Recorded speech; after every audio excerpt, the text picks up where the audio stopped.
A deputada Marina Elô, da Rede, promoveu em sessão solene o evento Emergência Climática em São Paulo, tornando a COP26 uma realidade. Nessa sessão foram discutidas futuras ações necessárias para os problemas das mudanças climáticas. Também foi discutida a Lei 17.348 de 2021, que modifica os critérios da arrecadação do ICMS para o segmento ambiental. Vamos acompanhar essa sessão. Eu convido a todos os presentes, então, em posição de respeito, ouvirmos ao hino nacional brasileiro.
Entre nossos muitos desafios, retomar os nossos símbolos faz parte deles, né? É tão bonita a nossa bandeira e nosso hino, que a gente possa cada vez mais voltar a ter orgulho que eles representam, de tantas pessoas incríveis que eles representam, de um povo tão maravilhoso que eles sim representam.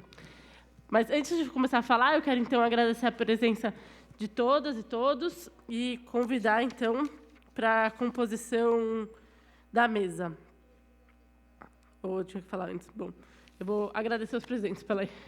Primeiro, eu quero agradecer, então, a presença de cada um e cada uma de vocês, assim, independente se a gente vai citar, se vai ter espaço de fala, se a gente vai ter microfone. Estar aqui hoje é uma forma de participar da política, é uma forma de corroborar para que o tema de emergência climática se torne prioridade do tamanho da necessidade que a gente tem, em que realmente vivemos um tempo único de transformação, um tempo único em que a gente pode transformar uma história que pode ser muito, muito, muito nociva para a humanidade e principalmente para aquelas pessoas mais vulneráveis.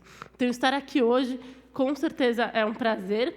E eu quero agradecer, então, a presença do Sérgio Leitão, do diretor executivo do Instituto Escolhas, da Mariana Brunini, representante do Movimento Famílias pelo Clima, do Gustavo Veronesi, coordenador de causa do SOS Mata Atlântica, do Samuel Oliveira, da RAPS, Rede de Ação Política pela Sustentabilidade, do Guilherme Tcheco, pelo IDS, Instituto Democracia e Sustentabilidade, do Carlos Nicola, representando o Instituto Água e Saneamento, o Diogo Costa, coordenador do GT de Biodiversidade do Engajamento, e a Silvana Forel, vereadora de Higienópolis, representando aqui tantas pessoas. E eu vou chamar, então, para compor a mesa, Sérgio Leitão, diretor executivo do Instituto Escolhas.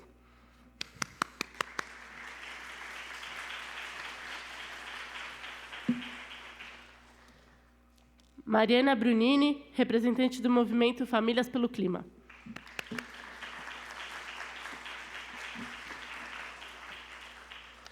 Gustavo Veronesi, coordenador da causa do SOS Mata Atlântica.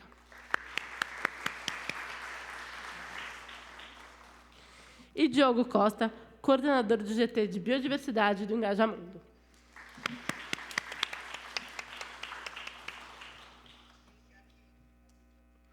Vou pedir 1 minuto para escrever aqui um voto, porque, além de tudo, começou o Conselho de Ética, da qual eu faço parte.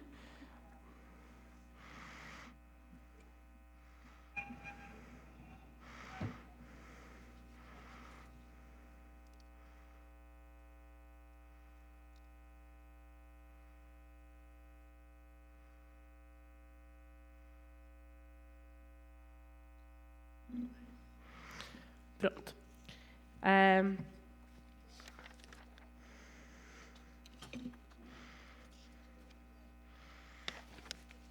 A ideia hoje, então, é que a gente possa utilizar a própria tribuna para as nossas falas e para os nossos discursos, para dar a solenidade, a relevância e a importância que esse tema tem. E, para isso, vou começar eu mesma, utilizando o espaço, fazendo uma boa fala de abertura.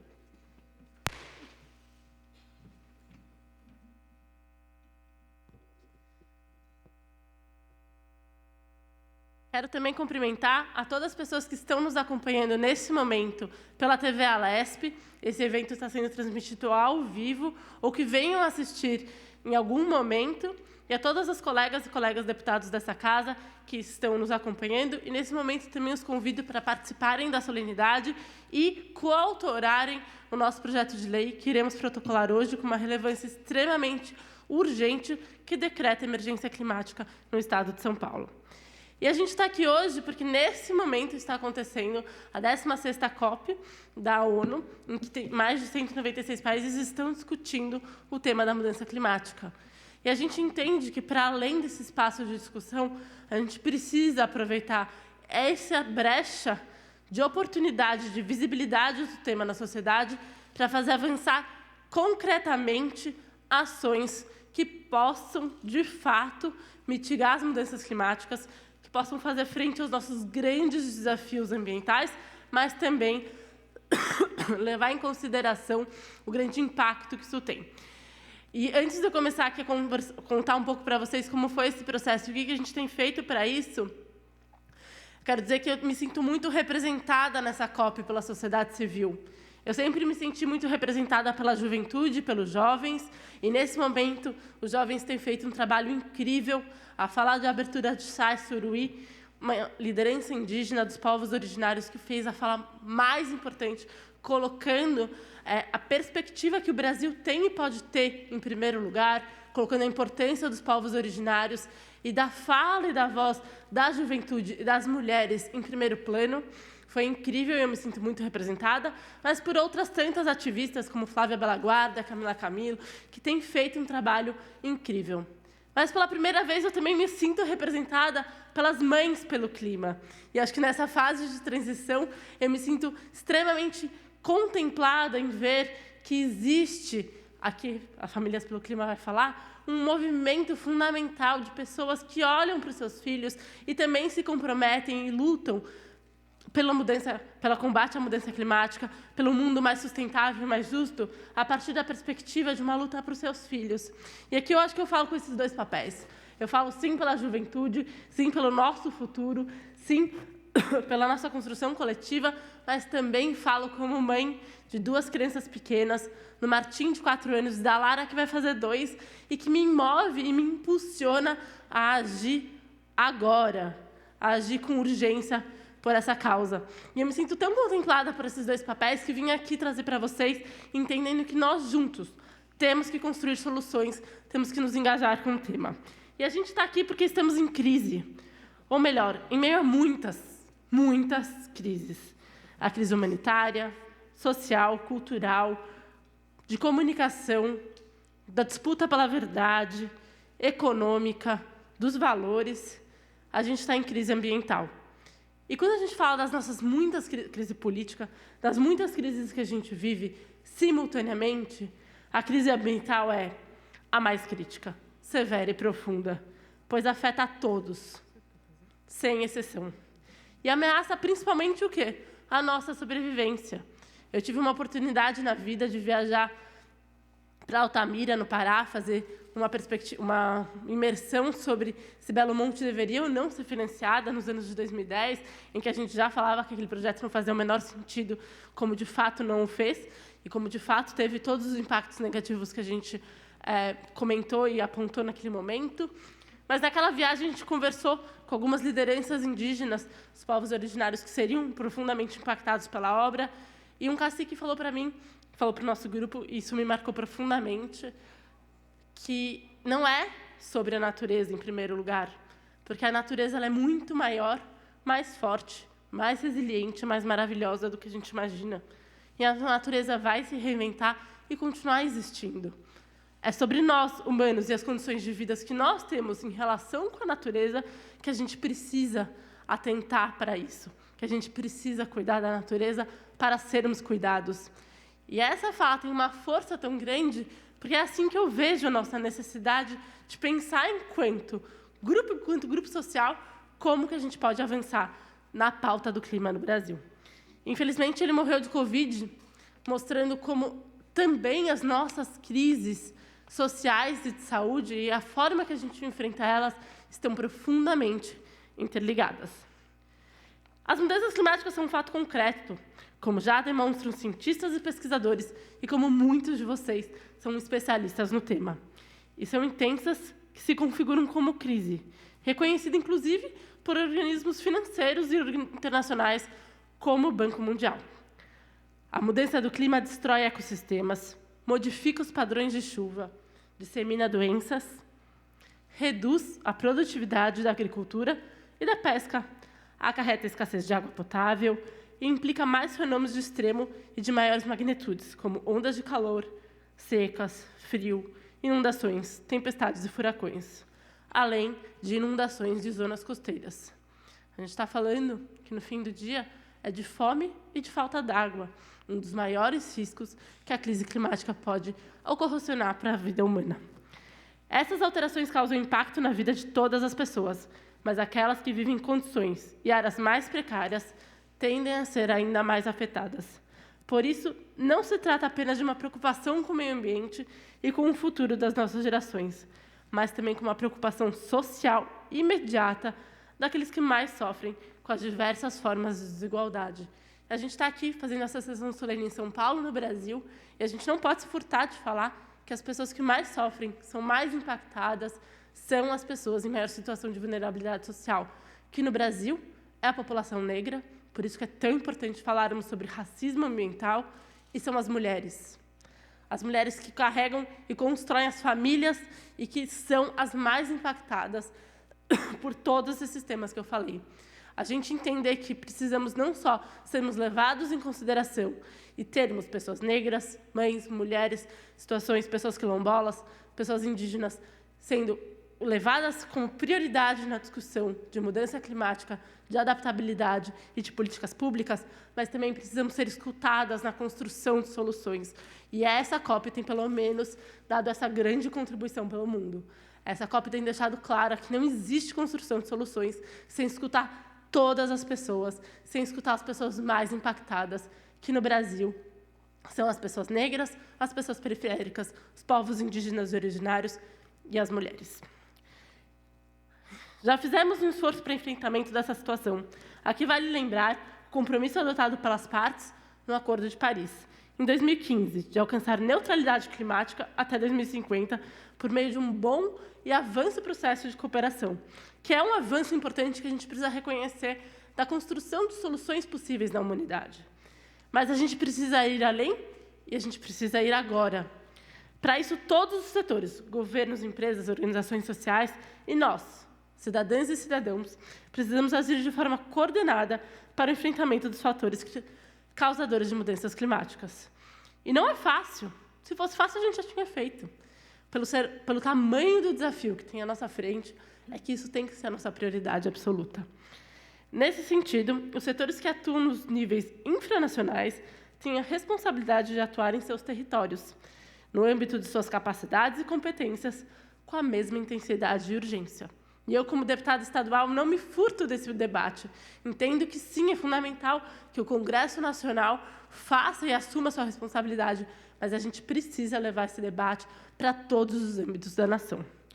No caso do Estado de São Paulo, essa necessidade é ainda mais urgente, considerando suas características sociais e econômicas, mas também pelos eventos extremos que vêm ocorrendo com maior frequência e intensidade nos últimos tempos. Quem aqui não se impressionou com as tempestades de areia no interior e com o longo período de estiagem que estamos vivendo? Por isso, esse é o momento ideal para que o Estado de São Paulo reconheça que está, sim, em situação de emergência climática. E busque agir de forma coordenada, consciente e responsável para que toda a população esteja informada, preparada e protegida, e que todas as atividades socioeconômicas tenham preservado as suas condições de permanência e funcionamento. Decretar estado de emergência climática no Estado de São Paulo é mais do que um ato de coragem e ousadia. É uma resposta responsável a essa situação de crise de emergência. E é mais do que um decreto em si, com uma linda frase. Ele traz diversos elementos de coisas que façam a luta e a construção de uma sociedade mais sustentável possível, como, por exemplo, proibir o contingenciamento de orçamento para todos esses temas, para todas as questões, porque sem dinheiro a gente não faz políticas públicas. É esse tipo de discussão mais profunda que a gente precisa começar a fazer agora. E essa resposta foi construída a partir do clamor e da mobilização da sociedade, por meio de suas organizações, movimentos e coletivos, que vêm atuando de forma ativa e propositiva, buscando atacar as verdadeiras causas da mudança climática, e o que me deixa muito feliz, porque eu acredito que eu estou aqui na política hoje, eu estou como deputada estadual, porque a gente pode ter uma política melhor, porque é possível construir uma política maior conectada com a sociedade, colocando os temas em primeiro lugar. Mas, mais do que isso, porque eu acredito que a política só vai mudar, só vai melhorar e só vai, de fato, responder às necessidades atuais da sociedade quando todo mundo participar dela. Quando todos nós nos entendermos como os agentes políticos, participarmos, cobrarmos e construirmos juntos. E hoje esse projeto de lei foi construída e teve o ímpeto da própria sociedade, da próprio engajamento nos nossos diversos espaços que abrimos para juntos pensarmos como enfrentar a mudança climática, o que me deixa muito orgulhosa e muito feliz de ver que juntos, sim, melhoramos a política e juntos, sim, construímos respostas concretas para os nossos grandes problemas. Bom, por isso estamos aqui juntos para protocolar esse projeto de lei que decreta emergência climática no Estado de São Paulo. E vamos fazer isso juntos, mas antes vamos ouvir essa construção coletiva de muitas pessoas que eu tenho muito orgulho de ver o trabalho, de aprender, de muito antes de eu entrar na política, já acompanhar a contribuição que tem sido feita para a transformação da nossa forma de se desenvolver, num modelo mais sustentável e de, principalmente, colocar o meio ambiente no centro da discussão de um novo modelo de desenvolvimento, sabendo que sempre é a partir dessa lógica que teremos uma melhor vida e um melhor desenvolvimento para todas as pessoas. Eu agradeço muito a presença de todos e vou agora dar início às nossas falas. Obrigada.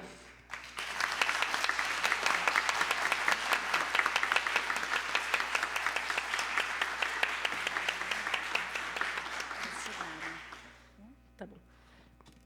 Queria agradecer, então, a presença da Natália Chaves, co-vereadora da bancada feminista da Câmara Municipal de São Paulo, que também está à frente da Frente Parlamentar Ambientalista da Câmara Municipal, um trabalho fundamental. Então, obrigada, Natália, pela presença. E da Beatriz Blanco, assessora parlamentar da bancada feminista também. Muito obrigada pela presença. E a gente começa, então, a abertura, passando a fala para o... Não sei se tem alguém que quer falar primeiro. Então, vamos começar. Para o Sérgio Leitão, diretor executivo do Instituto Escolhas. Obrigada pela presença. Sim, a tribuna. Quer todo mundo na tribuna. Bom dia a todos e a todas. Eu queria saudar a excelentíssima deputada Marina Elô, saudar a todo o público aqui presente e dizer que, mais do que o significado, acho que a importância do projeto, deputada, é exatamente a palavra emergência, porque ela marca esse sentido da urgência que está, de certo modo, perdido nas discussões sobre o tema das mudanças climáticas. Quando a gente lê o seu discurso e o escuta aqui, a gente se dá conta que, neste ano, e agora lá na Escócia, está se realizando a 26ª reunião do clima. Como é uma reunião por ano, e ficamos um ano sem realizá-la, significa que já temos 27 anos de discussões. 27 anos. E a gente pode se perguntar, se nós tivéssemos agido há 27 anos atrás, quando a ciência, né, já dava todos os sinais, contornos, dados, informações, estudos, né, de que estávamos diante do maior problema do ponto de vista sistêmico da humanidade, a situação não estaria como está hoje no estado de São Paulo. O estado vivencia a sua 3ª crise, que nem mais crise é, porque crise é aquilo que a gente não sabia que ia acontecer. Nós tivemos uma crise grande de abastecimento e de chuvas no ano de 2001, que foi o apagão do governo Fernando Henrique. Nós tivemos em 2014 e nós estamos tendo desde 2019. Qual é a primeira grande lição? Não é mais crise, é permanente. A emergência é o nome do problema. A segunda questão, que desde 2019 já se sabia que as chuvas estavam em quantidades menores do que aquelas que permitiriam a recuperação da crise de 2014. Por quê? Porque o intervalo das chamadas secas se tornou menor. Antes aconteciam a cada 10 anos, agora são de 7 em 7, são mais intensas, portanto, todo o planejamento da ação de governo precisa mudar. Todo. Né? E a gente verifica o que agora? Está faltando água no interior do estado e está agora a Cantareira com o menor nível dos últimos 5 anos, ou com o nível da última crise de 2014, quando a gente estava nessa cidade, na maior cidade da América do Sul, ameaçado de ficar simplesmente sem água, sem termos onde buscar água para as mais simples atividades. E o governo do estado, silente. Alguém ouviu uma palavra do governador sobre o assunto? Quem responde por isso é o presidente de uma empresa que nem estatal é, né? A gente pouco esquece, ou aliás, esquece muito que a Sabesp, né, não é nem sequer, né, uma estatal, é uma companhia com ações listadas, né? Então, quem responde pelo problema não é o governador não fala. E este governador tem um traço em comum com o presidente da República. Negam o problema e fazem dança da chuva, esperando que dos céus venha a solução para os problemas cá da terra. Então, acho que o projeto da deputada tem exatamente esse sentido da urgência. Aquilo que a Greta, né, aquela jovem ativista que injeta em todos nós um sentido de cobrança, diz blá, blá, blá. Chega de blá, blá, blá. E quando a senhora coloca, deputada, no projeto, né, que não pode contingenciar e que as ações têm que vir para o plano interno, têm que estar roteirizadas nas políticas públicas e os recursos permanentes para essa emergência não podem ser cortados como se faz em relação à área ambiental, esse sentido de urgência é dado. Então, o projeto é de uma extrema felicidade, é de uma extrema oportunidade, é de uma validade absolutamente forte, no sentido de dizer para o Estado de São Paulo que, infelizmente, a mudança climática faz parte das nossas vidas. Ela veio, infelizmente, para ficar. Esses 27 anos onde nós ficamos em cima de um processo que se arrasta e onde as decisões são adiadas, cobrando agora um preço que a gente vai ter que responder. Temos soluções? Temos. Mas, né, como diz a Marina Silva, bicho de perna curta precisa andar mais ligeiro. As nossas pernas em relação a esse problema se encurtaram e, portanto, a gente vai ter que urgentizar e vai ter que correr. Eu acho que o seu projeto dá exatamente o sentido de velocidade. E, para encerrar e agradecer, eu acho que cabe aqui relembrar as palavras do Ailton Krenak, quando ele diz, né, que o mundo um dia vai acabar. Não sei daqui a quantos milhões de anos, daqui a quantos mil anos, mas esse projeto da deputada ajuda, com certeza, a gente a adiar isso ao máximo possível para que a gente possa desfrutar, continuar desfrutando com as mães, com as famílias, com os nossos filhos, com as nossas filhas, eu tenho 2 filhas, com os nossos netos, de um planeta tão bonito. Então, essa é a contribuição desse projeto, adiar um pouco mais o fim do mundo. Muito obrigado.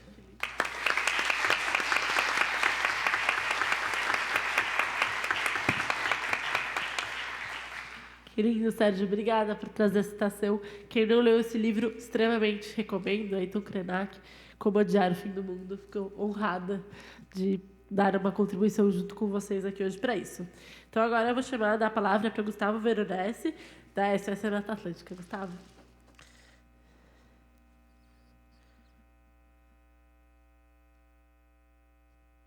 Bom dia a todas, todos que estão aqui acompanhando esse evento, essa sessão importantíssima. Agradecer à deputada Marina Elô pelo convite para poder falar aqui, parabenizar por ter esse projeto de lei em pauta agora, que vai ser protocolado, porque a emergência climática não é algo que vai acontecer. Quando eu comecei a minha militância, há mais de 20 anos atrás, uma das pautas era justamente isso. Eu lembro de ir lá fazer manifestações e tal, pensando numa mudança do clima que estaria por vir, né? Hoje não tem mais isso, já está acontecendo, não é para depois. Então, a ação tem que ser já, tem que ser agora, porque a mudança climática está afetando os ambientes, está afetando o planeta, mas está afetando nós, seres humanos. Nós somos agentes e também somos a vítima dessas mudanças climáticas que estão acontecendo. E isso não é uma coisa igualitária, né? Não é algo que acontece igual para todo mundo. As populações mais vulneráveis estão sendo mais afetadas por isso. Então, a gente tem uma segregação climática, uma injustiça climática, né? Ou um termo que eu gosto de usar muito, que tem sido muito colocado, que é o racismo ambiental, né? Quem sempre sofre mais os problemas são as populações marginalizadas. E aqui no Brasil, a gente sabe quem que é, né? São as populações negras, os indígenas, que estão sempre sendo mais afetados do que outras populações. Então, a gente tem que agir, não é depois, não é com discursos, não é com projetos que, vamos fazer isso ou vamos fazer aquilo. Tem que ser ações concretas. né? Chega de plano, chega de pensar no futuro, a gente tem que pensar no presente, senão a gente não vai ter esse futuro, né? E a crise climática, né, que, como bem foi dito, nem é uma crise, os problemas da emergência climática são sentidos principalmente, né, no ambiente, na água, porque ou a gente vai ter a falta de água ou vai ter o excesso. Vide os casos das chuvas torrenciais, tanto na Europa ou mesmo aqui no Brasil, na região norte, ou a falta de água, que a gente está começando a se acostumar com isso, né? As populações periféricas sempre sofreram com a falta de água. Agora tem vindo à luz, porque não é só mais na periferia que está faltando água, está faltando água para toda a população. Esses eventos que foram citados aqui, da chuva de poeira, né, no interior de São Paulo, a crise hídrica de 2014, que na verdade nem é crise também, né, porque ela continua, está até agora acontecendo, e agora a gente tem um outro pico dessa situação, que é um absurdo, né? Como que a gente não se planeja para isso? Como que a gente não toma as ações necessárias para que isso não aconteça, né? E está mais do que provado. O relatório do PCC já colocou: nós, seres humanos, somos os maiores responsáveis. E tem seres humanos que são mais responsáveis que outros, né?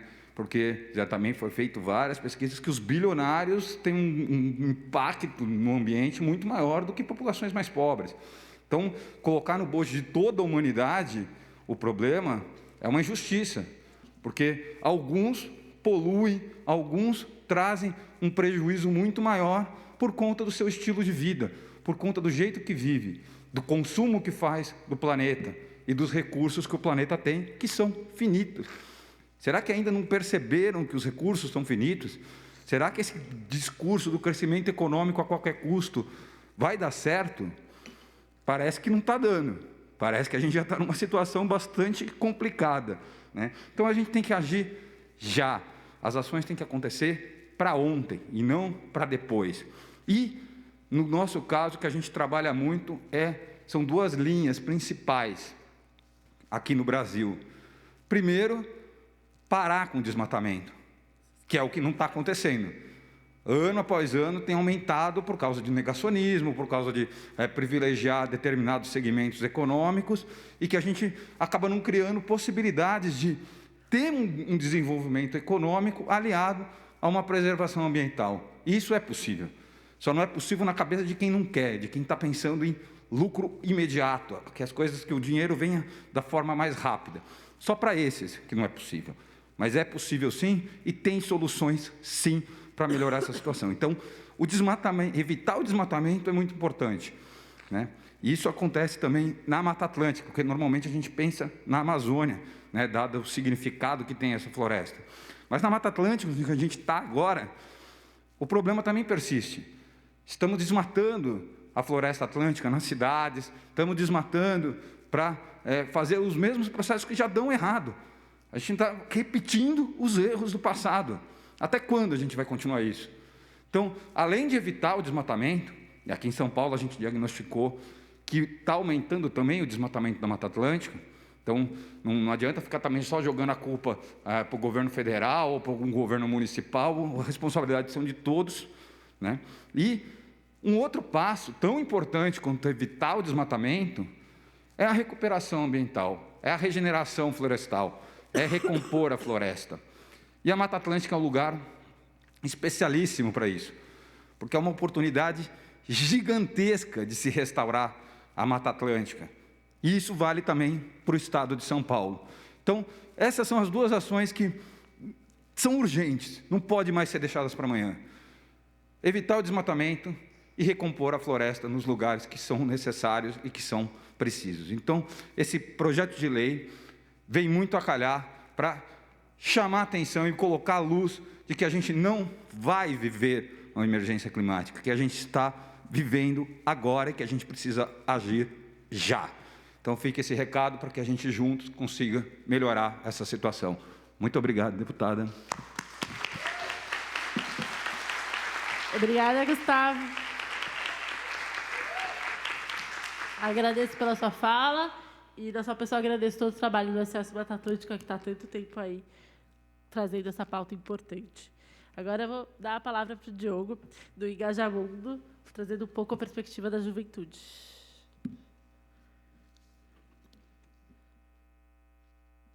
Bom dia, todo mundo. Muito obrigado pelo convite de estar aqui. É uma honra estar aqui na frente conversando com vocês, ainda mais nesse momento tão importante para o futuro em tantas formas diferentes, que é a COP26, que está acontecendo agora, e que o Engajamundo está por lá, fazendo o barulho necessário, né?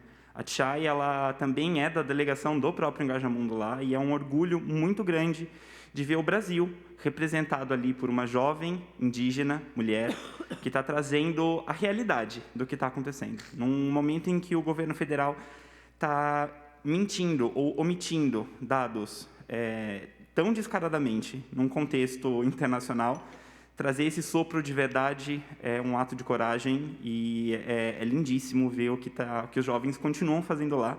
Já deixo aqui, acompanhe o Engajamundo nas redes sociais, tem muita coisa acontecendo lá na COP e é muito legal a gente ficar por dentro disso. Agradeço bastante esse projeto de lei, essa ideia, e eu acho muito legal, na verdade, isso está acontecendo no momento que está acontecendo agora, nesse lugar que está acontecendo, né? O Estado de São Paulo tem uma legislação ambiental fortíssima. É um modelo para o Brasil em várias formas diferentes, né? Tanto na forma de executar, quanto na forma das leis foram escritas, não só no Brasil, mas para o mundo. Já é um modelo internacional. Então, fazer esse passo por uma declaração de emergência climática é, no mínimo, um passo natural, se não urgente, necessário, absurdamente necessário para agora. Emergência é o nome. Não todo mundo está falando, né? Não dá mais para esperar. Realmente, emergência o nome. E vale a pena a gente pensar um pouquinho o que significa essa emergência, né? O que está por trás de uma emergência climática? Como coordenador também do GT de Biodiversidade, a gente reflete muito lá dentro com os jovens do Brasil inteiro sobre a questão da biodiversidade também nessa conta, né? Como que a gente consegue, como que a gente observa as nossas florestas, os nossos mangues, a nossa Mata Atlântica, a nossa Amazônia, e a gente entende que são todas as formas de vida que estão padecendo por uma escolha nossa. O planeta nunca esteve num equilíbrio tão climaticamente propício à vida como está agora. A história do planeta Terra é um caos. E a gente tem uns anos aí, né, na história do planeta, é realmente pouco tempo, é um sopro, que a gente desenvolveu tanta coisa tão maravilhosa, né, e tá com clima, com uma biodiversidade, né, um ambiente propício para florescer a vida. E essa própria vida está indo contra o próprio planeta. É uma lógica tirana, se a gente parar para pensar. É uma lógica de desrespeito. Né? Desrespeito que a gente observa na sociedade de tantas formas diferentes. Né? Só que é muito fácil falar quando você está num contexto privilegiado. Quando você está num contexto em que você não sofre com esses impactos diariamente. Quando as suas escolhas de consumo, quando as suas escolhas de voto não afetam diretamente você. Né? Quando ela afeta principalmente o outro. O outro que eu não tenho respeito, uma empatia suficiente para eu olhar e falar, ele também me importa, não é apenas o meu próprio umbigo. Então, quando a gente fala de emergência climática, a gente está falando de uma emergência para todas as formas de vida, inclusive para nós. O planeta segue, o planeta reencontra um novo equilíbrio. A gente que vai padecer diretamente com isso. A gente já está padecendo diretamente com isso no mundo todo, no estado de São Paulo, na cidade, aqui à nossa volta, né? Então, quando a gente olha para a emergência, a gente não está falando da mesma emergência para todo mundo, né? Foi o que foi falado aqui, né? Então, principalmente pessoas pretas, periféricas, mulheres, comunidades indígenas e povos originários já estão sofrendo com isso diariamente, né? Além dos impactos, né, da alteração no próprio ecossistema, as pessoas estão sendo caçadas, elas estão sendo reprimidas de todas as formas diferentes. A própria Tchay, que fez um discurso brilhante na ONU, a única indígena a trazer aquilo na plenária de abertura, está sendo atacada nas redes sociais, diretamente, apenas por falar a verdade, apenas por trazer um posicionamento de tantas pessoas, que eu imagino que a maioria que está aqui presencialmente hoje nos escutando, né, que entende que não dá mais para esperar, e todo mundo que fala a verdade é atacado de uma forma. Então, a gente tem que pensar de que é um sistema que ataca pessoas de uma forma desigual, e isso não é justo. E quando a gente fala de emergência climática, a gente não está falando apenas vamos parar de emitir carbono. São Paulo já tem uma meta de neutralidade de carbono. Para 2050, que é muito longe. No contexto de emergência climática que a gente está, o que é 2050? A gente não está falando... A própria Tchai trouxe no seu discurso de abertura. Não é 2050, não é 2030. É agora. As pessoas já estão passando por isso. As pessoas já estão sendo impactadas diariamente pelo que está acontecendo. Então, a gente tem que olhar e trazer essas pessoas para o centro dessa discussão, porque sem olhar para essas pessoas que estão sendo mais afetadas diretamente, a gente não vai conseguir olhar para todo o resto. Tudo o resto que a gente fizer vai ser tampando o sol com a peneira. Então, a gente, trazendo as pessoas para o centro, a gente toca em vários temas que vão diretamente ser responsáveis por a gente conseguir, em conjunto, resolver essa situação, né? E acho muito legal quando a Marina trouxe de que São Paulo já sofre esses impactos da mudança do clima.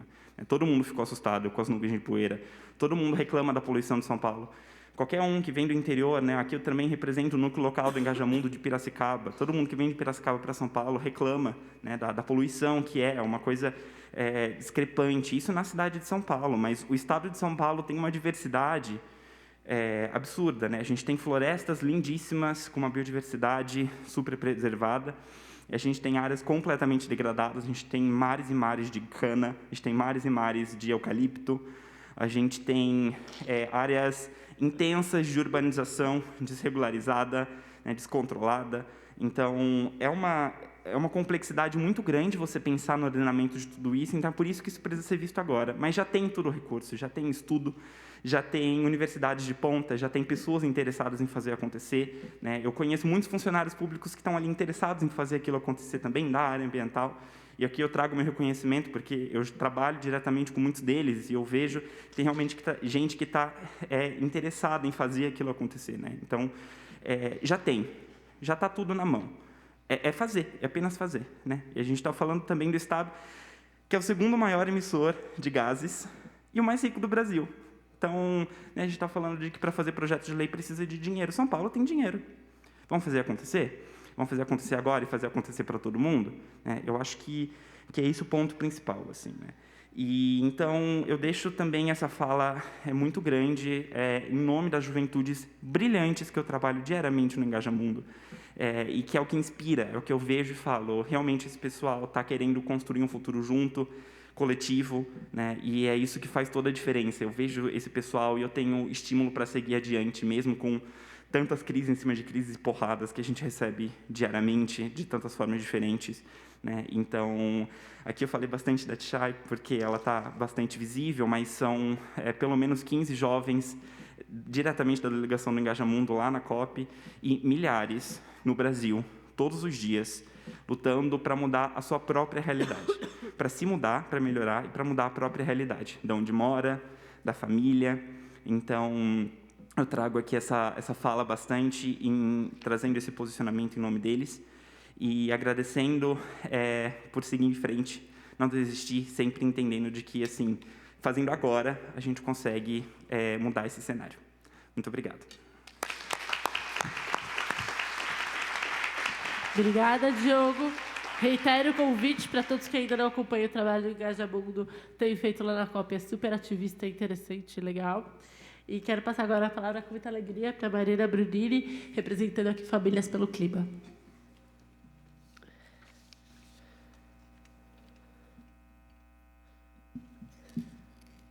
Precisa abaixar aqui? Não. Oi? Bom dia, todos, todas e todes. Bom dia, deputada Marina, Sérgio, Diogo e Gustavo. Obrigada, deputada Marina, pelo convite, pela oportunidade de estar aqui nesse momento histórico.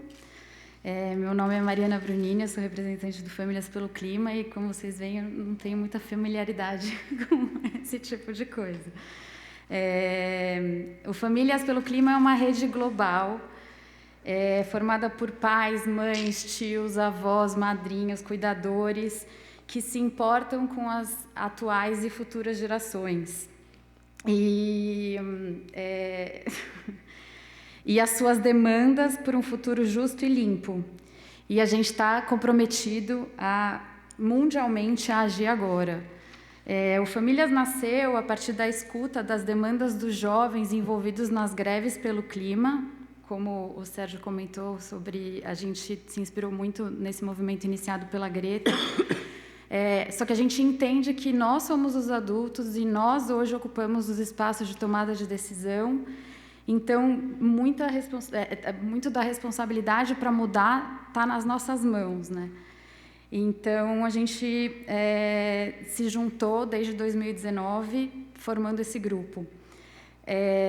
Em junho de 2019, a gente recuperou essa data pela contabilidade do Instagram, há 125 semanas. Estivemos com a Marina na campanha dela e a gente pediu nesse encontro que ela decretasse a emergência climática. E baseado nos estudos científicos que todos aqui que estão presentes estão acompanhando do que está acontecendo. E a gente pediu que os riscos que as mudanças climáticas representam para a população do Estado e empresas que operam aqui fossem divulgados e também que avaliasse as contribuições que a Assembleia Legislativa de São Paulo poderia dar para a política climática do Estado de São Paulo, para que a política climática do Estado de São Paulo fosse aprimorada e implementada na urgência que o tema demanda. Fizemos esse pedido lá no comecinho do Famílias, é um desejo antigo e, por mais que seja simbólico, ele é muito importante, porque sinaliza um momento para a população e para os formuladores de políticas públicas de que, absolutamente, a partir de agora, todas as decisões devem ser norteadas e levar em consideração a emergência climática. E, principalmente, levando em consideração as crianças. Precisamos conseguir colocar as crianças no centro dessas decisões. E eu estou muito feliz de ver crianças aqui presentes hoje. Acho que isso é muito representativo. Portanto, Marina, agradecemos a escuta.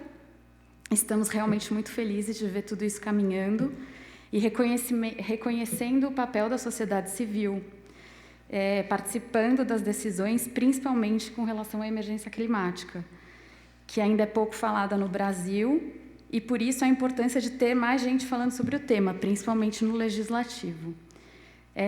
Entendemos que esse é um ato histórico e simbólico e uma maneira de chamar a atenção da sociedade.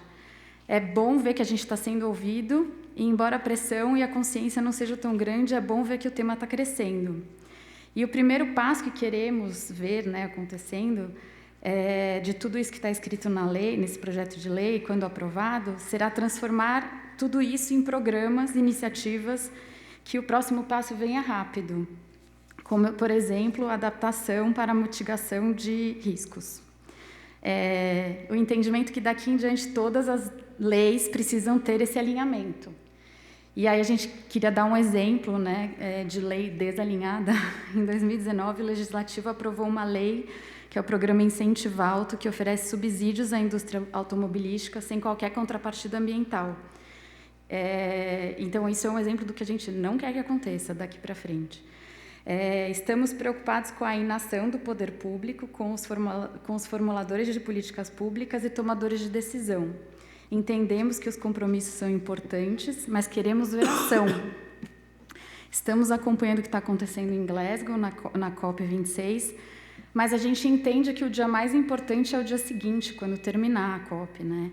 Quando a gente vai ver o que de fato vai acontecer, o que vai ser posto em prática.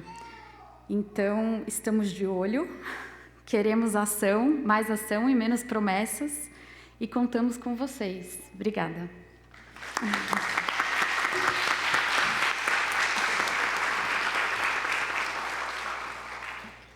Obrigada, Mari. Adorei que você retomou essa história, porque eu lembro muito desse dia que eu recebi a solicitação das Famílias pelo Clima para que a gente declarasse emergência climática, e acho que agora a gente o faz com um movimento amplo da sociedade e com bastante consistência no que esse projeto significa. Queria, então, agradecer a fala dos painelistas aqui com a gente, porque eles representam muitas lutas e um trabalho muito consistente em diversos âmbitos. Então, se vocês não os conhecem, super recomendo que procurem. O Sérgio tem uma lista de transmissão que todo dia eu leio, que traz informações muito pontuais sobre o que está acontecendo e onde está essa discussão. Porque ela pode ser uma discussão muito técnica, mas ela também é uma discussão política. Uma discussão política extremamente importante que a gente se engaje, que a gente pressione. E antes da gente passar para as considerações, eu queria convidar algumas das pessoas que estão aqui com a gente hoje para também falar, trazer a sua provocação, a sua construção, para que a gente possa também, como mesa, responder. São organizações e pessoas que vêm construindo soluções para o Estado de São Paulo por meio da atuação da Frente Parlamentar Ambientalista, que é um espaço que a gente constrói em conjunto com vocês e que já deu diversos frutos extremamente importantes e que, com certeza, vai ser um espaço cada vez mais pulsante para a construção de um modelo de desenvolvimento sustentável no Estado de São Paulo, principalmente agora que a gente pode lutar juntos pelo decreto de emergência climática. Então, eu vou começar chamando o Guilherme Tcheco, um amigo querido, do Instituto de Democracia e Sustentabilidade, para uma fala aqui na tribuna também, de 3 minutos.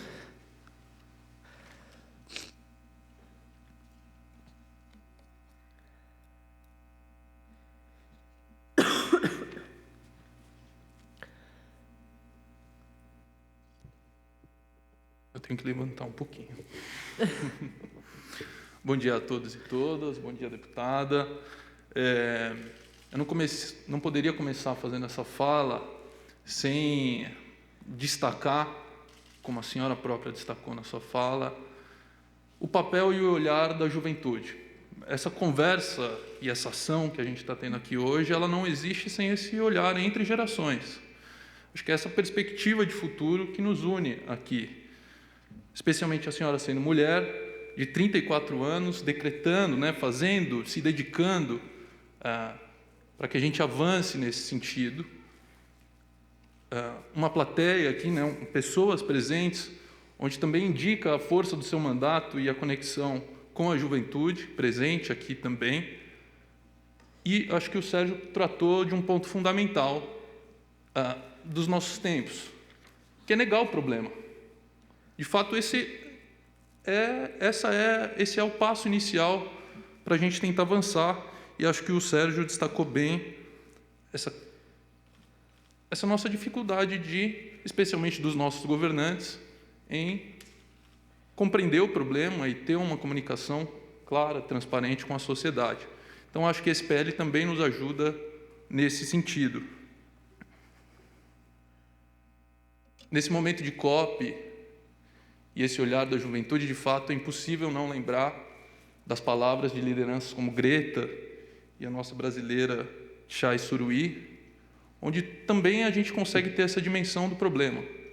E quando a Greta fala de blá, blá, blá, e de novo eu acho que tem uma conexão muito forte com esse PL, que é esse distanciamento entre os discursos e as nossas ações. Acho que esse PL nos ajuda e muito em dar concretude para as nossas ações. E mais do que isso, acho que ele avança também num papel muito ativo do legislativo. Nós precisamos provocar, enquanto sociedade, seja o legislativo estadual, municipal ou lá em Brasília, para que esse poder tenha um papel proativo e não só reativo ao que o governo faz ou deixa de fazer nessa agenda. E acho que esse PL dá muita concretude nesse sentido. Trago aqui 2 destaques dessa minuta. 3 destaques. Primeiro, a necessidade e obrigatoriedade de que a dimensão climática esteja considerada em todas as ações do governo, programas. Acho que esse é um avanço fundamental.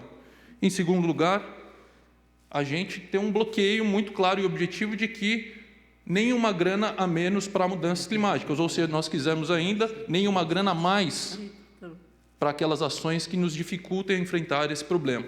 E, em terceiro lugar, uma obrigação de ter uma conversa e uma prestação de contas muito clara com a sociedade. Então, são esses os destaques que eu queria fazer aqui, colocando os nossos votos do IDS, enquanto sociedade civil, enquanto juventude, para que esse PL avance. Nesse sentido, preciso registrar aqui, sinto falta da presença de outros deputados e parlamentares nesse debate aqui. Acho que esse vai ser um desafio que a senhora terá de enfrentar, e para isso conte conosco. E finalizar, ainda que os problemas sejam grandes, a gente ter, e acho que esse é o papel da juventude, a gente ter uma perspectiva de futuro. Os desafios são grandes, mas o caminho é possível de ser trilhado, e acho que a juventude e uma assembleia pulsante nos ajuda a avançar nesse sentido. Muito obrigado. Obrigada, Guilherme. Queria te agradecer por salientar alguns pontos do projeto de lei. A gente teve um debate interno da equipe, eu queria ter impresso para cada um de vocês uma cópia do projeto de lei, mas também é coerente com o modelo de desenvolvimento mais sustentável, diminuir o papel, então todos vocês que deixaram seus e-mails irão receber por e-mail, mas também está disponível, a partir do protocolo que será feito hoje em conjunto, no próprio site da Assembleia, para que todos possam ler o projeto de lei, que tem um avanço importante em diversas áreas, que nem o Guilherme citou. Chamo agora Carlos de Nicola, do Instituto Água e Saneamento.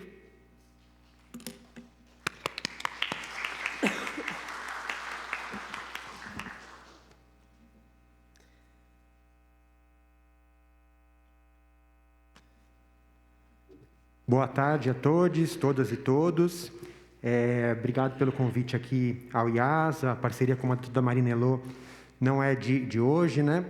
Eu queria, nessa fala curta, frisar o que o Sérgio mesmo falou sobre esse binômio da falta de água e do excesso d'água, né, que acompanha a emergência climática. Isso é muito caro a nós, especialmente quando pensamos no nosso esgotamento sanitário no Brasil e ao saneamento básico, não é? Porque a gente tem visto que, muitas vezes, as regiões que mais estão sofrendo com os resultados da emergência climática são aquelas também em que tem menos acesso a saneamento básico, a esgotamento sanitário, e é uma equação que a gente precisa resolver juntos, né? Achei muito poderoso o que o Guilherme falou, de mobilizar a sociedade, o que o mandato da Marina sempre tem feito, porque a solução conjunta só vai vir dessa mobilização coletiva. Não virá só da LESP, ou só das organizações. Movimentos sociais são muito potentes nessa luta, né? E com movimentos sociais é que a gente vem construindo também, nós do IAS, um chamado à ação para enfrentamento da crise hídrica no Brasil. São mais de 100 organizações que já assinaram esse chamado à ação. Temos 3 princípios orientadores. Um deles são os direitos humanos à água e ao saneamento, que são oriundos de resoluções da ONU. Acho interessante se debruçar sobre o assunto. E também 4 propostas concretas para enfrentar a crise hídrica no Brasil. Então, convido a todos que conheçam esse chamado à ação. Saúdo novamente o mandato e a mesa pela proposição do PL. E, para quem quiser saber mais do chamado à ação para enfrentar a crise hídrica no Brasil, www.aliançapelaagua.com.br, sem o C cedilha. Obrigado, gente.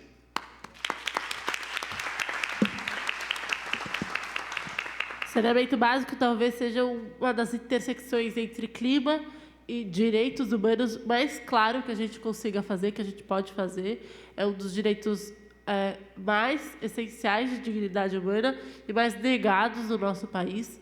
É um escândalo o quanto distante a gente está desse direito estar assegurado para todas as pessoas. Por isso que também uma das nossas prioridades de atuação, a nossa Frente Parlamentar Ambientalista se chama Frente Parlamentar Ambientalista pela Água e Saneamento Básico, que ampliou seu escopo, mas nunca esqueceu da sua prioridade enquanto garantir luta pela água e saneamento básico para todas as pessoas. Vou chamar, então, a Ana Pinho, da Coalizão pelo Clima.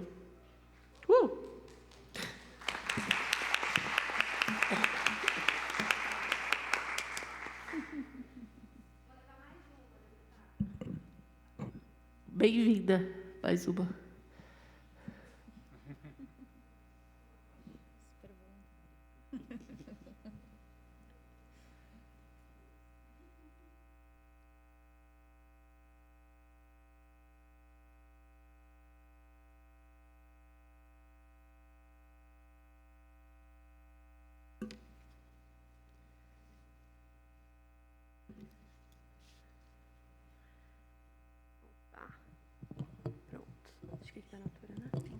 Agora.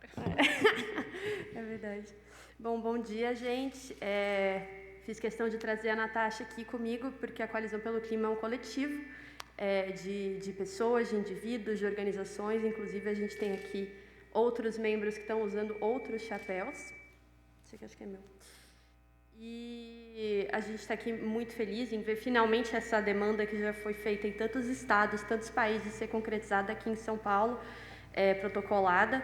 E a gente teve uma primeira reunião presencial no último sábado, com aquela energia caótica que falta no Zoom. E uma das coisas que a gente discutiu é que realmente o tempo de teoria acabou. A gente tem que passar para a prática. Então, é muito bem-vindo e a gente quer saber também o que a gente pode fazer, todo mundo aqui, para sair dessa coisa que o Guilherme falou, dessa reação, né? Dessa reatividade ao que o governo faz ou deixa de fazer, para que a gente possa realmente apagar essa diferença que tem entre a sociedade civil e o fazer político que foi colocada para a gente, sem nenhuma necessidade, que não é verdadeira. O poder não está com os outros, o poder também é nosso. E hoje foi a primeira vez em muito tempo que eu ouvi a segunda parte do hino do Brasil, abrindo aqui a sessão, e tem aquela pedaço, né, que fala, entre outras mil és tu Brasil, e entre cerca de 197 países que a gente tem, vai ser o Brasil que vai dar a resposta para essa crise. A gente tem todas as capacidades, as necessidades e as responsabilidades de apontar a saída para a crise climática, não só evitar o apocalipse, não só adiar o fim do mundo, mas criar, enfim, um mundo melhor. E aí eu queria convidar a Ana a falar alguma coisinha, porque você faz parte dos bebês climáticos também. Então, de certa forma, a gente tem aqui uma outra geração que nem sabe na confusão que ela está vindo, mas está aqui. Não, só falar da alegria, né, que a gente já estava nesse debate para fazer, o Carlos sabe, né, esse alerta climático desde 2019, né, então é muito, muito feliz de agora estar grávida, né, já tenho minhas outras crianças, sempre junto com a Família pelo Clima também, né, e ver que agora a gente está dando o primeiro passo que, na minha opinião, já tinha que ter sido dado há muito tempo, né, mas feliz por agora a gente ter um pontapé inicial aí e ver que está começando a se concretizar o blá blá blá da Greta, né? Pelo menos aqui com a gente, aqui no estado de São Paulo. Obrigada. E é isso, gente. Obrigada por todo mundo que veio, obrigada, deputada, obrigada, frente, obrigada a todo mundo que está assumindo que a gente pode trocar isso aqui.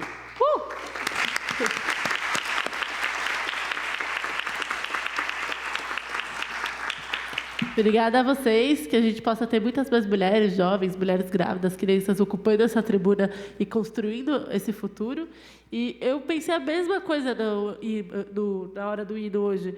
Eu peguei essa mesma parte entre outras mil, mas do Brasil. Eu pensei a mesma coisa. A gente tem um papel de protagonismo que a gente pode ocupar hoje, que é único, é uma oportunidade de prosperidade para a nossa terra, para o nosso povo, olhar para a bioeconomia, olhar o ativo que a gente tem para, nesse novo momento de globalização, nesse novo momento do mundo, o Brasil está à frente.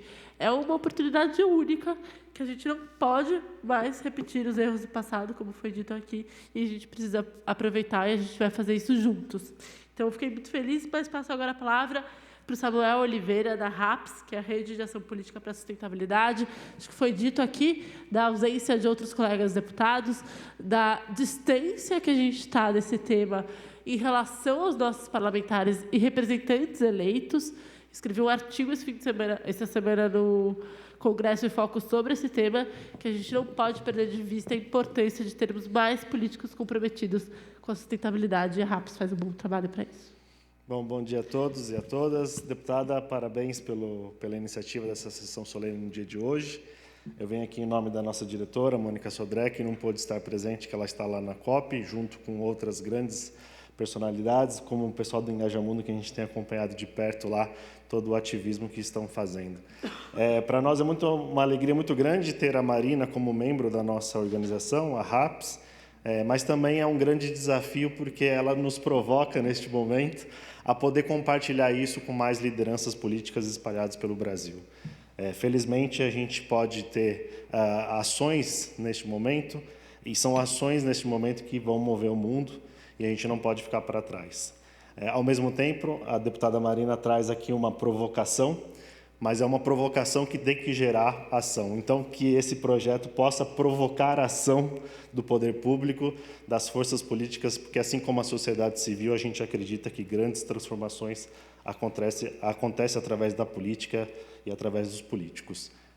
Chama atenção aqui, deputada Marina, que eu acho que temos que pactuar, de certa forma, não só com todos os presentes aqui, assim como os membros da mesa, os quais eu cumprimento, da gente fazer uma ação coordenada com os outros parlamentares dessa casa. São mais 93 deputados e deputadas, e a gente sabe do desafio que é aprovar um projeto de lei, né, deputada? Mas também de um desafio deles entrarem no debate. E aqui, para chamar a atenção da questão do debate, a gente também precisa lembrar da sociedade como um todo. Nós entendemos as ações necessárias que precisam ocorrer, nós entendemos que as mudanças climáticas precisam ser, de certa forma, atingidas e ações concretas precisam acontecer, mas para o cidadão comum, para a cidadã comum, no dia a dia, que passa esgoto na casa dela, na porta da casa, que tem problemas com a educação com seus filhos, que está passando fome neste momento porque a pandemia gerou diversas catástrofes sociais, né, além das climáticas que nós estamos passando. Como explicar para esse cidadão comum, para essa cidadã comum, que o aumento de 1,5 grau a mais no planeta vai impactar as nossas gerações futuras, afetar a nossa saúde, a nossa economia e também a nossa produtividade?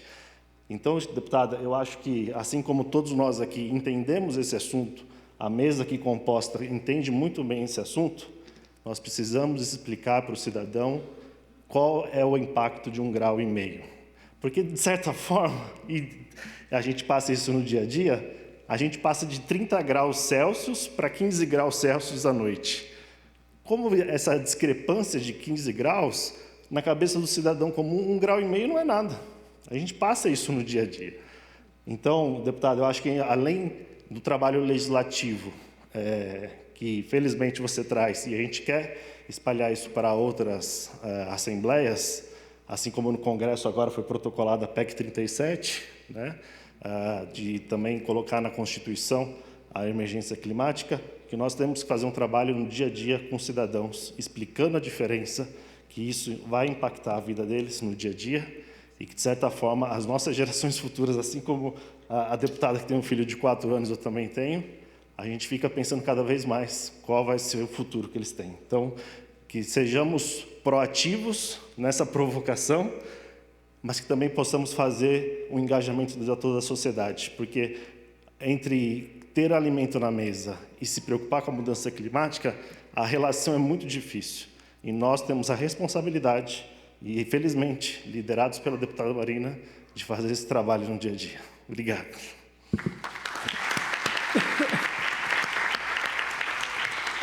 Obrigada a você, Samuel. Esse compromisso é nosso e que a gente possa levar para mais pessoas da política. Eu vou falar um pouco disso também. Mas a questão da educação climática, a educação para a sustentabilidade, ela é tão fundamental que ela precisa estar na nossa forma de pensar todos os temas. Ela não pode ser uma educação ambiental só te ensinando a separar o lixo e falando para você fechar a torneira enquanto escova o dente. Ela precisa ser muito mais profunda para mostrar como isso transpassa a nossa vida.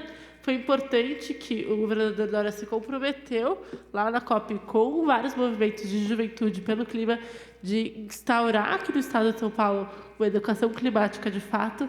E eu aqui, como deputada estadual, representando o Poder Legislativo, afirmo o compromisso que eu vou cobrar esse compromisso na prática e vou trazer bastante visibilidade e transparência para que a gente está fazendo isso.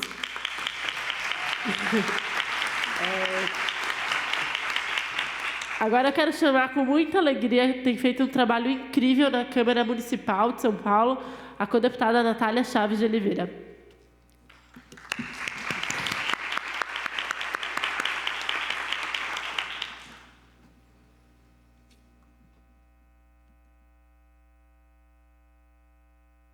Desculpa, co-vereadora.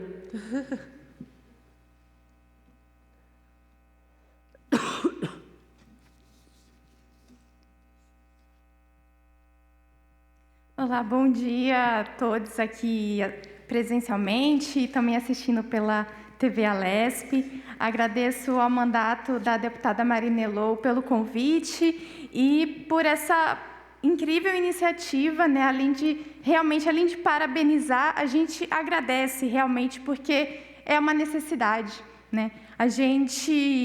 Hoje é difícil que alguma pessoa de bom senso fale que não existe emergência climática, né? Apesar de o negacionismo ser grande. Mas só falar, né, o que a gente tem dito aqui, que só falar não adianta. E ter uma lei que decreta isso como emergência climática pode nos ajudar muito a exigir medidas mais drásticas realmente dos governos. Porque uma coisa é você reconhecer que existe uma necessidade e outra é você realmente tomar essas medidas. Então, eu fico muito feliz com toda essa mesa, eu fiquei muito feliz com todas as falas, por realmente colocarem o nível do desafio que a gente tem. A questão de como o crescimento econômico não pode estar desatrelado, né, de uma harmonia com a natureza, de como a existência de bilionários, ela não pode ser vista como natural, porque está nos levando ao fim do mundo. E todas essas desigualdades, né, elas não podem continuar dessa forma. Então, eu queria colocar também um agradecimento à deputada, porque tem sido uma grande parceira do nosso mandato, da bancada feminista, na Câmara Municipal, em vários assuntos, né, mas principalmente os socioambientais. Inclusive, tem ajudado muito na nossa frente ambientalista municipal. A gente já teve 2 reuniões, uma de instauração da frente e outra para falar dos rios urbanos e da crise hídrica. O nosso próximo encontro vai ser no dia 2 de dezembro, às 10 horas, fica o convite. Nós vamos falar sobre orçamento, porque existe um grave problema que o orçamento não é destinado para que a gente crie aí, formas de adaptação e mitigação da emergência climática. E essa parceria tem sido fundamental, agradeço muito. E, para finalizar, eu queria colocar aqui a alternativa que o nosso mandato apresenta para todas as crises, mas principalmente para a emergência climática, é o ecossocialismo, e eu também sempre trago a questão de construir uma nova civilização com as bases do bem viver, que é uma cosmovisão indígena.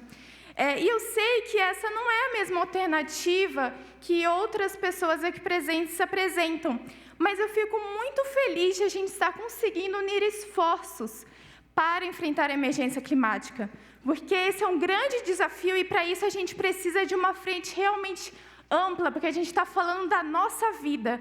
Então, mais uma vez, eu reitero que eu fiquei muito feliz com todas as falas e parabenizo a todos da mesa e a todos que estão aqui também, que eu sei que fazem um trabalho muito importante para o desafio que a gente tem, que é manter realmente a nossa vida e a das gerações futuras. Muito obrigada. Obrigada a você, vereadora. Parabéns pelo trabalho. Que bom a gente poder contar com você lá na Câmara. É super importante. E conta comigo. A gente fala agora... Ih, perdi os papéis aqui. Então, eu chamo agora com muita alegria Gustavo Teles, que é conselheiro da Juventude de São Paulo, trazendo um olhar muito concreto sobre o tema aqui para a gente.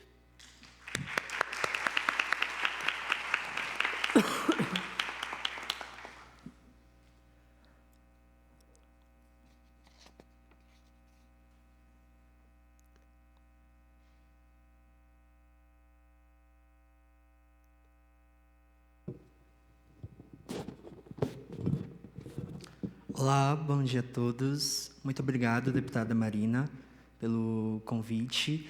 É um prazer estar aqui com todos vocês.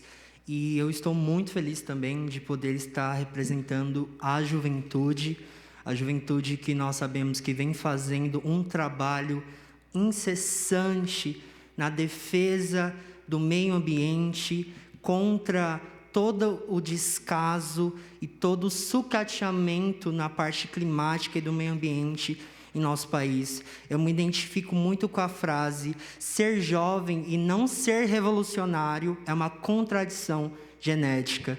Nós estamos no mês da consciência negra, onde nós sabemos que diversos projetos, diversas instituições, diversas empresas falam sobre a representatividade, a importância de pessoas pretas, de mulheres pretas em espaços, mas nós sabemos que, assim como a Greta já citou, é muito blá, blá, blá. Foi de forma muito, muito boa falado aqui pelos meus colegas sobre a questão do racismo ambiental. Nós sabemos que as pessoas que são mais prejudicadas são as pessoas periféricas, são a população preta que sofre com a falta de saneamento básico, acesso à água, acesso à alimentação, a espaços de lazer e de diversas outras questões.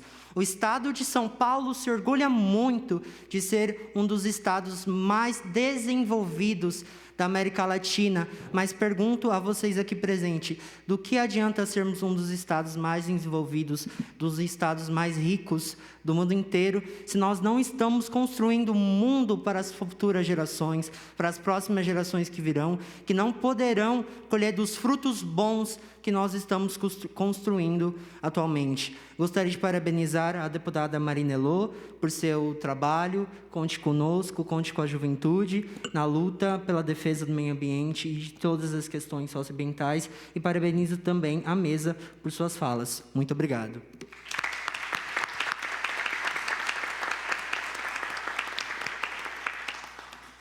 Obrigada, Gustavo. Ótimo ter essa participação. O Gustavo é super engajado em todas as ações do mandato político, mostrando que é possível, sim, todos nós participarmos da política. Para encerrar, então, as falas aqui dos participantes, antes da gente passar para as considerações finais da mesa, vou chamar, então, a Gleice Vasconcelos, que é do Conselho do Meio Ambiente da cidade de São Paulo, do CADES, e muito ativa na Frente Parlamentar Ambientalista.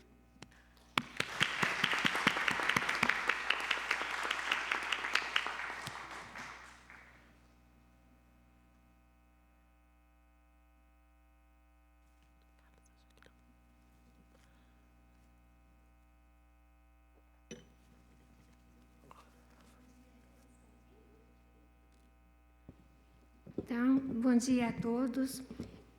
Marina, lá no CAD de Santo Amaro, nós tivemos uma palestra do professor Luiz Marques, da Unicamp, em que ele disse, e hoje, inclusive, vai haver uma live às 19 horas com ele, ele disse que nós já estamos a 0,36 graus para atingirmos 1,5 graus. Então, nós já estamos aí no limiar. E essa meta de 1,5 seria para não atingirmos os dois graus, que seria letal. Por quê? Porque esse calor, essa energia, esse calor, é absorvido com muita intensidade pelos oceanos, mais que pela Terra. E os oceanos aquecendo, então existe uma grande evaporação de água, a morte de corais e de algas, e os danos seriam muito grandes, né? Com a invasão de cidades e tal. Na Pré-COP 26, que foi realizada aqui em São Paulo, nos dias 7 e 8 de outubro, o cientista que falou no último painel, ele falou que já não é mais um prognóstico, mas que já não é uma coisa que a gente acha que vai acontecer, mas é uma certeza, e que nós devemos preparar a população. Tão grave é a expectativa, né, dos eventos climáticos.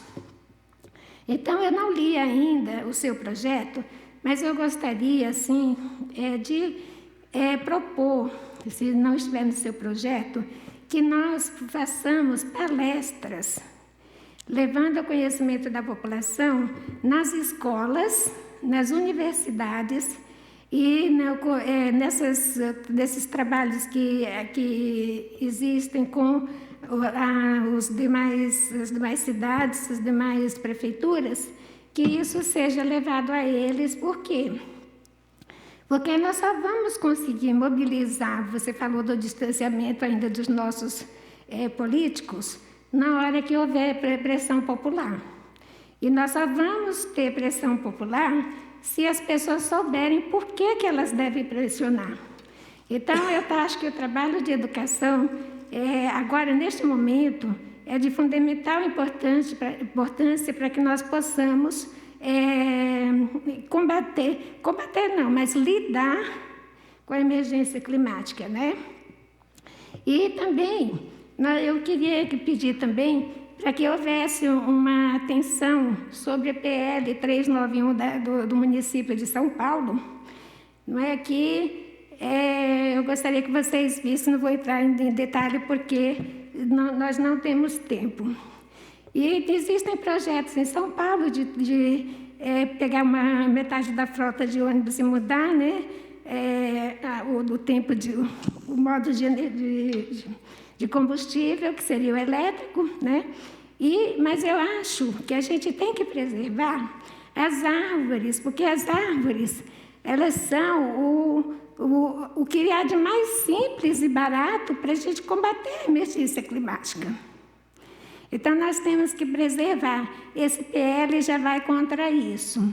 Então, porque existe uma proposta de se plantar milhões de árvores, mas a gente sabe que não existe compensação ambiental, que a gente vai resolver isso de imediato, se uma árvore leva 20 anos para prestar os mesmos benefícios ambientais que uma árvore adulta. Então, era isso que, assim, mais ou menos eu queria dizer. E só para finalizar, as árvores, elas são tão importantes que naquela crise que houve de abastecimento que nós tivemos em 2014, 2015, houve uma reportagem, depois eu posso até mandar para você, de que um sítio na Bahia, de uma pessoa chamada Chico da Mata, ele tinha 5 nascentes no seu sítio. Todos os sítios de redor foram vendidos e se transformaram em pasto.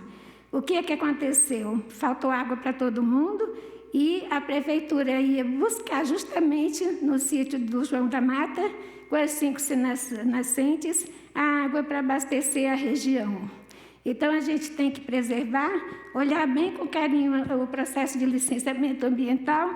Não podemos entregar as nossas áreas de proteção ambiental assim para um desenvolvimento econômico que realmente vai acrescentar bastante prejuízo em relação à situação que nós estamos vivendo.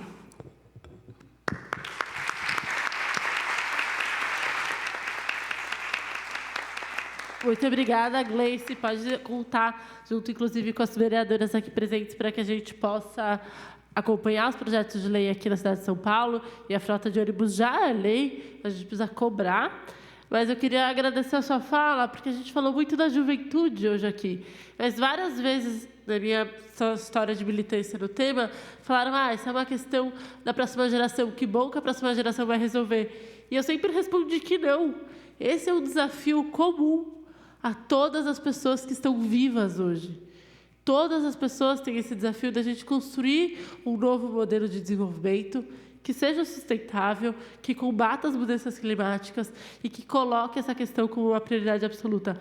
É um desafio de todas as pessoas, de todas as gerações. Então, eu agradeço essa fala por trazer essa perspectiva que, sim, a juventude é muito importante, mas todas as gerações são urgentemente necessárias de estarem nessa discussão. Obrigada. Então, eu vou agradecer aqui, a gente acaba com as falas da plenária. Eu vou perguntar, então, pedir uma consideração final para cada um dos nossos representantes aqui da mesa, para que a gente possa caminhar para o encerramento da nossa sessão solene. No final, a gente vai ter a oportunidade de tirar uma foto em que todos estejam juntos protocolando o projeto de lei, assinando esse projeto de lei e tendo início a etapa de tramitação legislativa para que ele se torne, de fato, uma realidade do Estado de São Paulo. Começa, então, com o Diogo. Ligado? Não, estava ligado. Tá ligado? O verde é o ligado. Agora está ligado? Está ligado. Eu fiquei muito, muito feliz com esse movimento hoje, de ver tantas juventudes aqui. É muito legal, é muito engraçado, porque é uma das primeiras coisas que a gente repara nessa pauta, né? A juventude está sempre ali, e mostrando que, assim, a gente se importa, né? A gente está fazendo acontecer, mas já reitero essa última fala da Marina de que é um problema comum para todos, né? Tem que acontecer agora, esse movimento, e tem que acontecer por todo mundo. E todo mundo tem que entender exatamente o que está acontecendo, né? Se a gente for nas minúcias científicas, é difícil. Agora, quando a gente toca no dia a dia das pessoas, elas entendem um pouquinho, né, o próximo e o que está acontecendo em volta dela, os sinais são todos claros. Então, eu deixo aqui, mais uma vez, a relevância desse projeto de emergência climática, falar que é muito legal que ele está acontecendo, né? Embora, assim, ok, que bom que ele está acontecendo, mas próximo, né? Agora a gente sabe que, já sabemos que estamos num estado de emergência climática, isso é só um reconhecimento, e a gente não pode deixar isso passar. E todo mundo, uma vez eu peguei uma carona e o moço que estava me dando a carona começou a conversar, com que você trabalha? E no final ele estava perguntando, mas o planeta tem salvação? E aí eu comentei com ele que sim, tem salvação. A gente só não pode esquecer de que a gente tem que votar certo.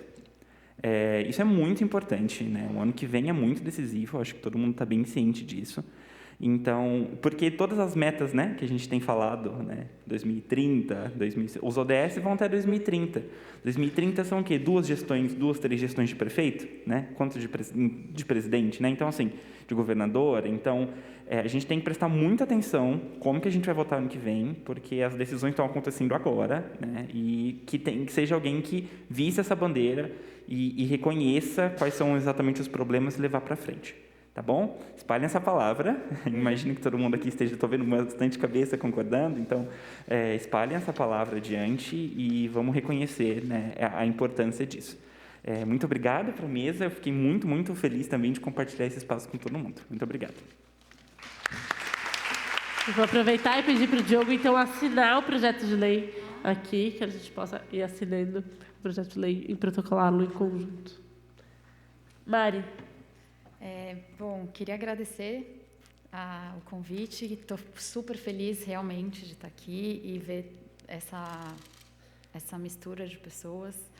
E eu tive uma vez num encontro com o Alan Kaplan, não sei se você conhece, e ele falou exatamente sobre esse tema, assim, da importância da gente assumir o que é a nossa responsabilidade, ao invés de deixar para as futuras gerações a fatura que a gente está consumindo, né? Então, Gleice, eu fico muito feliz de ver você aqui e, obviamente, todas as outras pessoas, mas eu sinto que é um desafio comum de todos nós e quem tiver interesse em participar do Famílias pelo Clima é uma organização de sociedade civil, somos pessoas comuns e em prol do futuro climático seguro para as futuras gerações. Então, estamos abertos também, quem quiser participar. Obrigada, Marina. Obrigada, Mari. Conto com a sua assinatura também.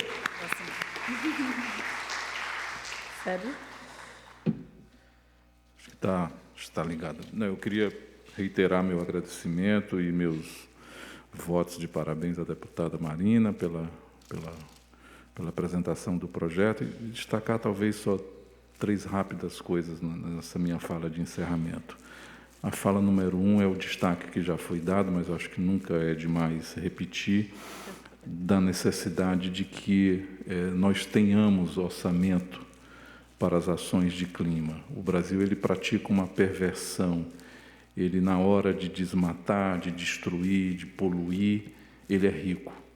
A gente tem o BNDES, a gente tem um plano safra com mais de 200 bilhões de orçamento, a gente tem o orçamento do Estado de São Paulo, que é o 2º orçamento do país. Nós temos o orçamento da Prefeitura de São Paulo, que talvez seja o 3º orçamento do país, mas para meio ambiente nunca tem recurso. Então, a gente é rico na hora da destruição e é pobre na hora da conservação. Essa equação precisa ser mudada e ela pode e deve ser mudada exatamente com a redistribuição dos recursos, porque a segunda parte dessa perversão é dizer que se não vier o dinheiro de fora, né, como diria Cazuza, a gente quer viver da caridade de quem nos detesta, né, os recursos terão que ser trazidos do exterior, sempre com uma chantagem ambiental que este governo pratica à luz do dia. Eu só vou conservar se o dinheiro de fora vier, como se a questão do meio ambiente e do clima não fosse importante para as nossas vidas. Estou vendo aqui o meu amigo voluntário do Greenpeace que dizia, né, a gente lá fazia as nossas campanhas, mudanças de clima, mudanças de vida.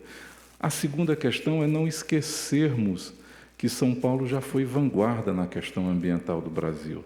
né? São Paulo nos legou Fábio Feldman, São Paulo nos legou ao Brasil e ao próprio Estado um dos ministérios públicos mais engajados na questão ambiental.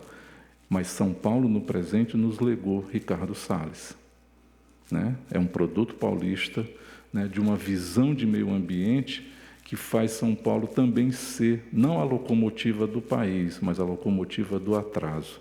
E o atual ministro do Meio Ambiente também é paulista, o senhor Joaquim Leite, né? Então, acho que a gente precisa ter consciência do grau de empenho político e de conflituosidade que essa agenda ambiental traz. A agenda ambiental é uma agenda política, fundamentalmente política, de confronto, né? Porque você está mexendo com o tecido produtivo, você está mexendo com hábitos, você está mexendo com processos que só vão ser resolvidos se exatamente se fizer um processo de redistribuição de recursos e se isso também enfrentar o problema da desigualdade, da justiça social.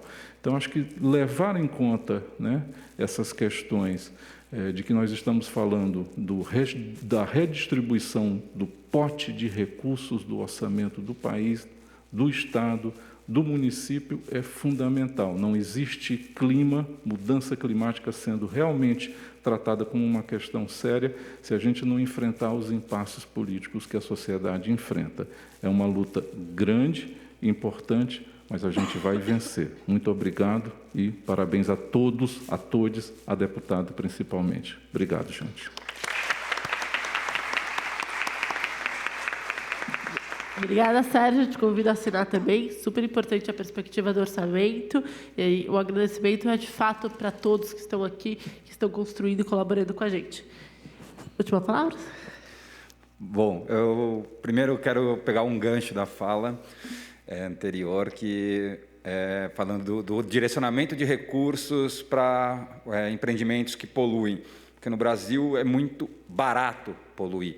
E nunca é aplicado o princípio do poluidor-pagador.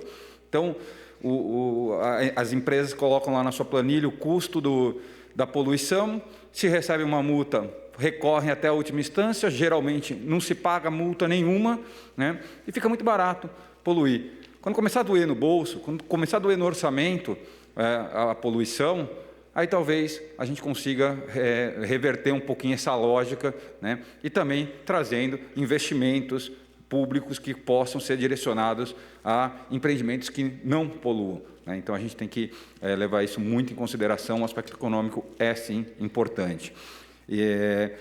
Uma outra fala que eu queria pegar um gancho era do Guilherme, em relação aos parlamentares. A gente vê a Marina aqui num esforço enorme, né, e praticamente solitária, né, aqui dentro da Assembleia, nessas questões socioambientais. Muito legal também a Natália, as representantes aqui da bancada feminista da Câmara. Então, pensando na eleição do ano que vem, é muito importante a gente pensar em quem a gente vai votar nos cargos executivos, mas é muito importante a gente apoiar e divulgar as pessoas que são candidatas aos cargos legislativos, que tragam as questões socioambientais, que são nas casas legislativas que as leis são feitas, aprovadas, que as leis são fiscalizadas.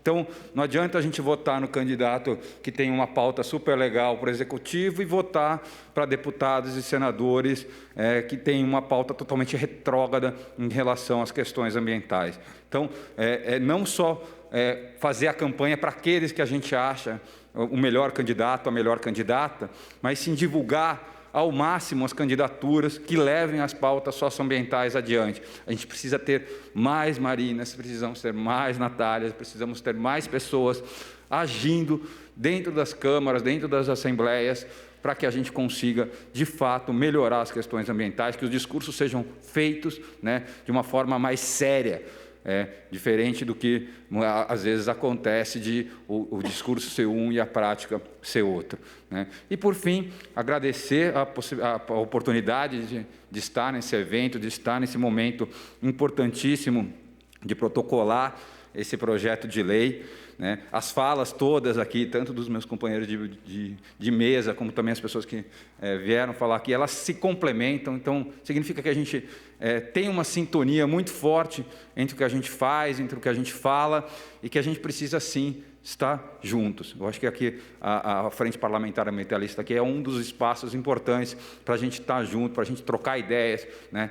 E a felicidade hoje também de, depois de tanto tempo, poder falar em público, né? Eu não tinha, então eu agradeço também essa oportunidade de poder novamente, depois de sei lá quanto tempo, fazer uma fala aqui. Então agradeço e parabenizo por esse projeto de lei que é super importante. Muito obrigado. Obrigada, Gustavo. Por favor, assine com a gente o projeto de lei. Eu faço, então, uma breve fala de encerramento, mas compartilho a alegria de estarmos aqui presencial também, nesse processo tão intenso que tem sido os últimos anos. Até brinquei com o Guilherme, que fiz inúmeros eventos com ele nesse meio tempo, e tinha esquecido o quanto que ele é alto, porque na câmera a gente não vê, né? Então, eu fiquei bem feliz da gente poder estar aqui presencial.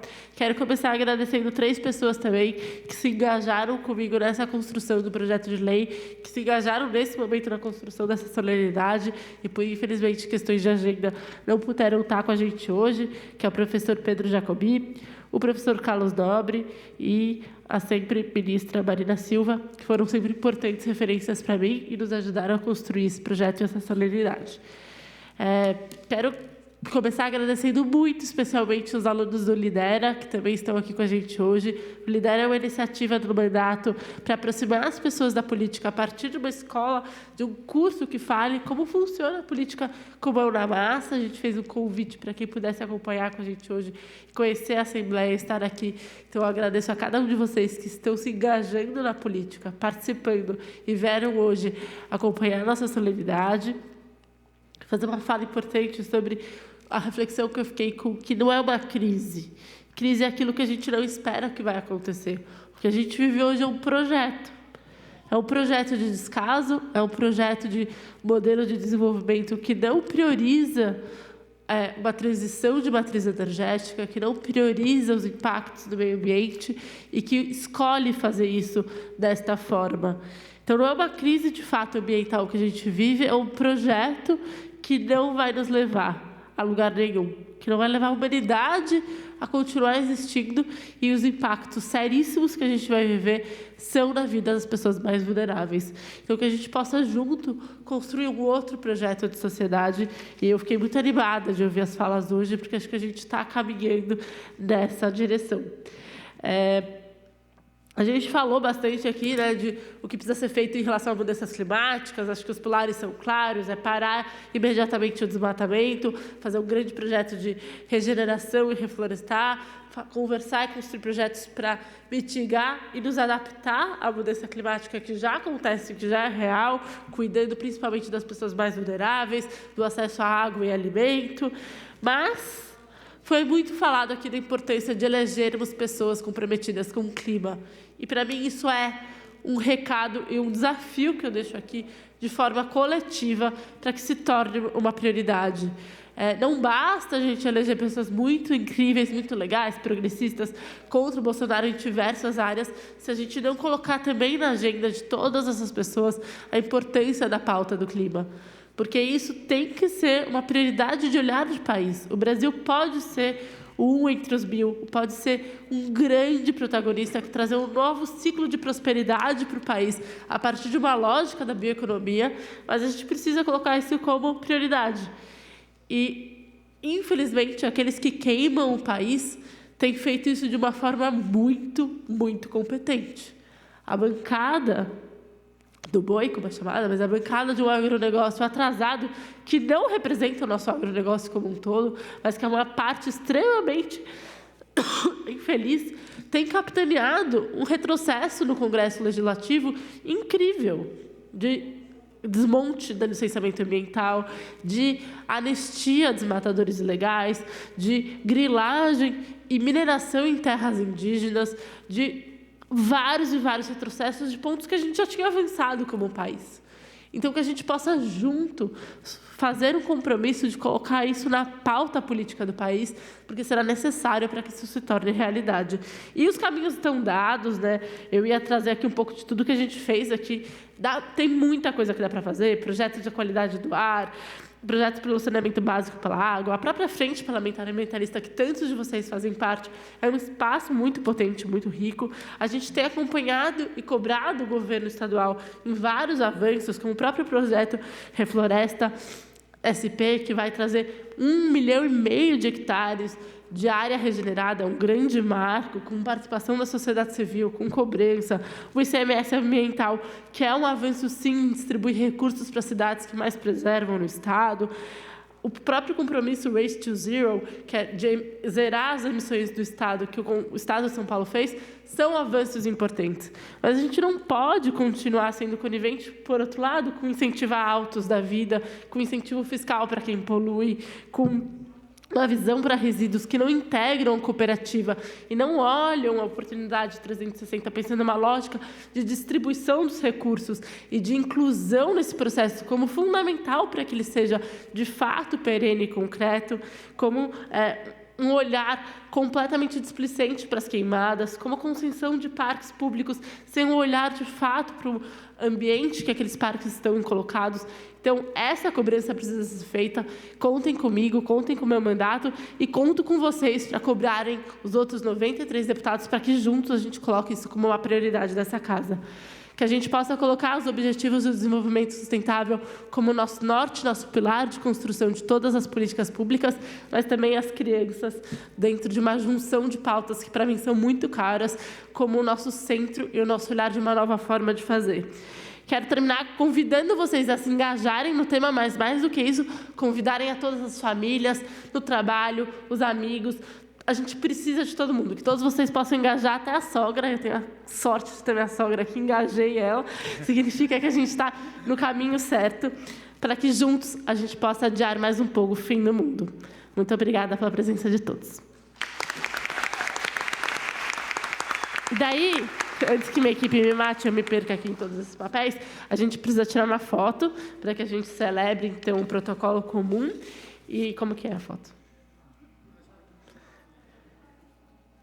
O quê?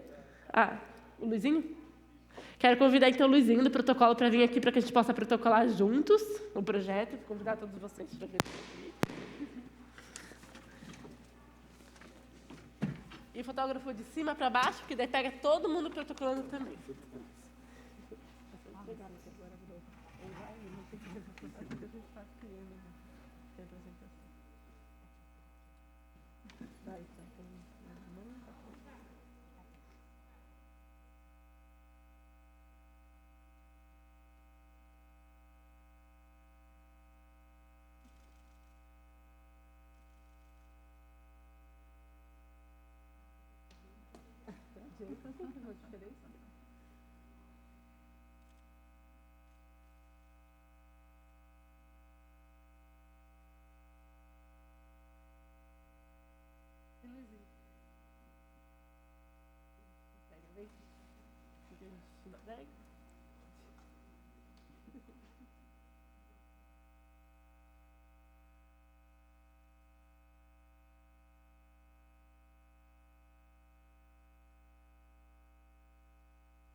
Pessoal, ainda não acabamos, calma.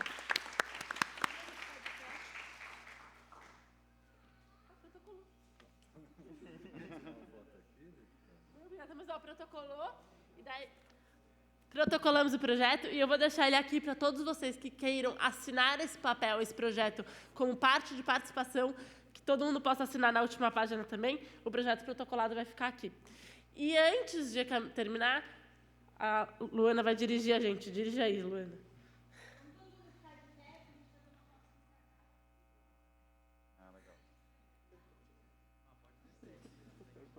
A gente também, vamos descer então também, pessoal.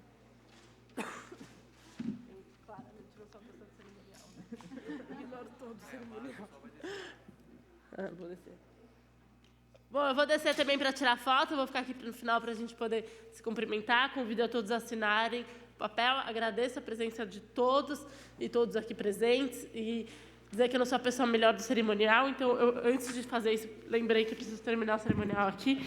Então, esgotado o objeto da presente sessão, eu agradeço às autoridades, à minha querida equipe, aos funcionários do serviço de som, da taquigrafia, e solicito que essa taquigrafia seja enviada para o presidente da Câmara Municipal de São Paulo, da fotografia, do serviço de atas, do cerimonial, desculpa qualquer coisa, da Secretaria-Geral Parlamentar, da imprensa da Casa, da TV Alesp e de todos que nos acompanham, e das assessorias, da Polícia Militar e Civil, muito obrigada, bem como a todos que, com sua presença, colaboraram pelo pleno êxito dessa solenidade.